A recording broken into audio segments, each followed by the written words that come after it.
मैं परिवार के सदस्यों से मिलकर के आ रहा हूँ। परिवार अरे मतलब मूवी पे कहाँ सदस्य दुखी हैं, बहुत तकलीफ परेशानी में हैं। दिनेश भाई मूडी सीधा करा उन्होंने अपने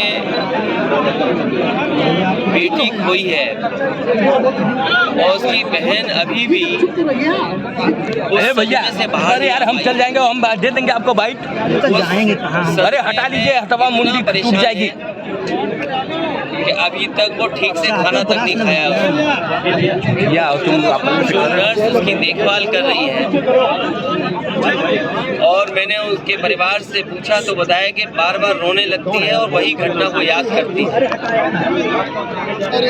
पूरे देश में ऐसी घटना नहीं हुई होगी कि जहां पुलिस घर में घुस गई हो और दबिश के बहाने दबंगई की हो। ये उत्तर प्रदेश की पुलिस दबिश में नहीं आती है। उत्तर प्रदेश की पुलिस लगातार दबंगई कर रही है और जानबूझ करके पुलिस ने उनके पिता पर पहले मुकदमे लगाए और राजनीतिक दबाव के कारण जिला बदर तक किया गया।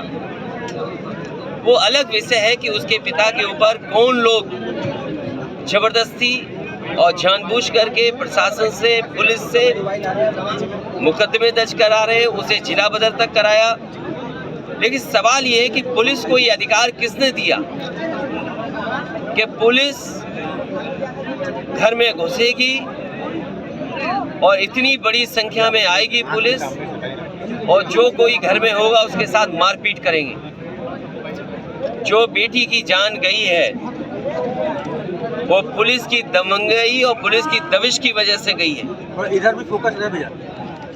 पुलिस ने जो कारनामा करके दिखाया उसकी वजह से बेटी की जान गई है। और फिर कहानी पुलिस की ये बनाना कि फांसी उसने लगा ली। अगर पुलिस की मैं कहानी मान लूं तो क्या पुलिस ये बताएगी कि घर में पहले से फांसी लगाई थी क्या बहन ने? क्या बेटी पहले से फांसी की तैयारी कर रही थी? ये पुलिस उत्तर प्रदेश की और खासकर जब से ये सरकार बनी है कहानी बनाने में बहुत आगे है। क्या ललितपुर की घटना भूल सकता है कोई? जिस बेटी के साथ घटना हो, 4 लोगों ने घटना की हो, पुलिस ढूंढ नहीं पाई, जब वो बेटी वापस आई तो पुलिस ने ही उसके साथ बलात्कार कर दिया। वो ऐसो जेल जाने वाला है। इससे पहले की घटना मैं बता सकता हूँ, एटा की। एक पुलिस अधिकारी दबिश के बहाने गया घर में, उसका पति नहीं मिला, पत्नी मिली। पत्नी से पुलिस ने संबंध बनाए, प्रेग्नेंट हो गई वो, और वो पुलिस दबाव बनाने लगी कि इसका एबॉर्शन कराओ। लेकिन मैं कम से कम उस माँ का, उस बहन का धन्यवाद दूंगा कि जो पुलिस के दबाव के बाद भी हटी नहीं और अंततः पुलिस को जेल जाना पड़ा। और पुलिस के कारनामे कोई एक नहीं है। अगर हम आंकड़ों में देखें, सबसे ज़्यादा कस्टोडियल डेथ अगर कहीं हो रही है तो उत्तर प्रदेश में हो रही है। सबसे ज़्यादा फेक इनकाउंटर अगर कहीं हो रहे हैं तो उत्तर प्रदेश में हो रहे हैं। सबसे ज़्यादा नेशनल ह्यूमन राइट्स से नोटिसेस अगर किसी पुलिस को मिली, किसी सरकार को, तो उत्तर प्रदेश की सरकार को मिले हैं। वुमेन कमीशन से, महिला आयोग से अगर सबसे ज़्यादा नोटिसेस अगर किसी सरकार को मिली है तो उत्तर प्रदेश की सरकार को मिली। जो सरकार पुलिस से चुनाव जीतने के लिए, जो सरकार पुलिस को एमएलसी चुनाव जिताने के लिए, जो सरकार पुलिस को पंचायत के चुनाव में लगा दे, वो क्या उम्मीद करोगे?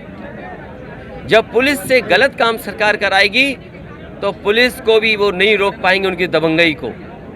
दलाली का सेंसेस कैसे बढ़ रहा है थाने में, आप पूरे उत्तर प्रदेश में पता कर लीजिए किस तरीके से दलाली का सेंसेक्स थानों में बढ़ रहा है और जात के आधार पर फैसले होते हैं। ये क्योंकि ऐसा थाना है, मुझे जानकारी मिली है कि सबसे ज़्यादा अवैध काम, गैरकानूनी काम अगर किसी थाने के माध्यम से हो रहे तो यहीं से हो रहे हैं। कम से कम उत्तर प्रदेश की सरकार को जगना चाहिए और बिहार की सरकार को भी जगना चाहिए कि अगर गैर कानूनी शराब का कारोबार अगर किसी के माध्यम से हो रहा तो इसी थाने के माध्यम से हो रहा था। और फिर जात के आधार पे पोस्टिंग, मुझे सूची नहीं मिली है कि थाने में किस तरह के लोग पोस्ट हुए होंगे।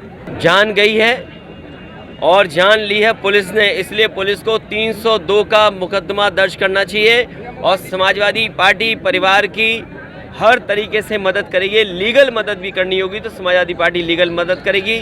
भ्रष्टाचार कर रहे हैं तो मुख्यमंत्री जी अपने जनप्रतिनिधियों को कहते हैं कि आप पहले दलाली रोक लो, इन अधिकारियों को मैं सुधार दूंगा।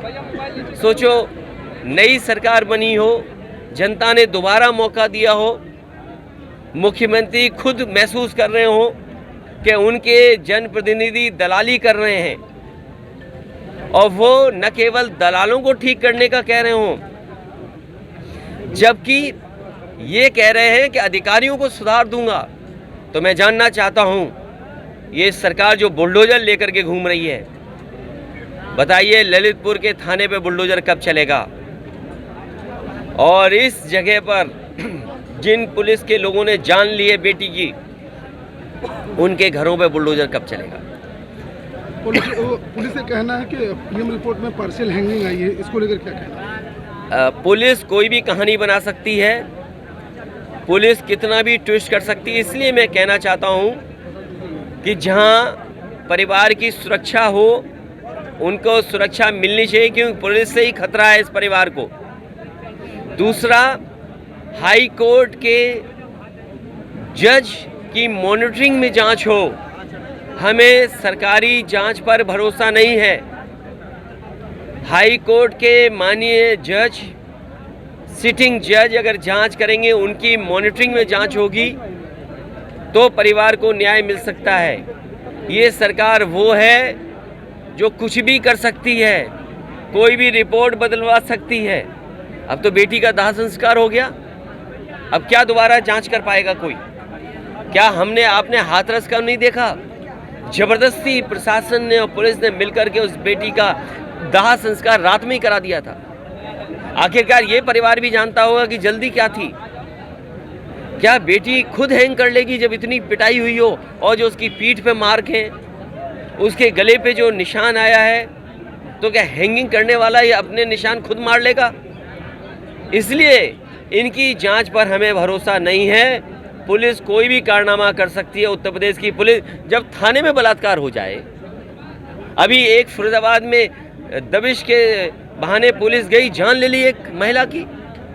अभी बैंक डकैती हो गई, कई जगह सूचना मिल रही है, पुलिस मिली हुई है डकैतों से। हो सकता है यहाँ भी पुलिस मिली हो शराब के कारोबारियों से, बालू के माफियों से। हमें पुलिस पर भरोसा नहीं है।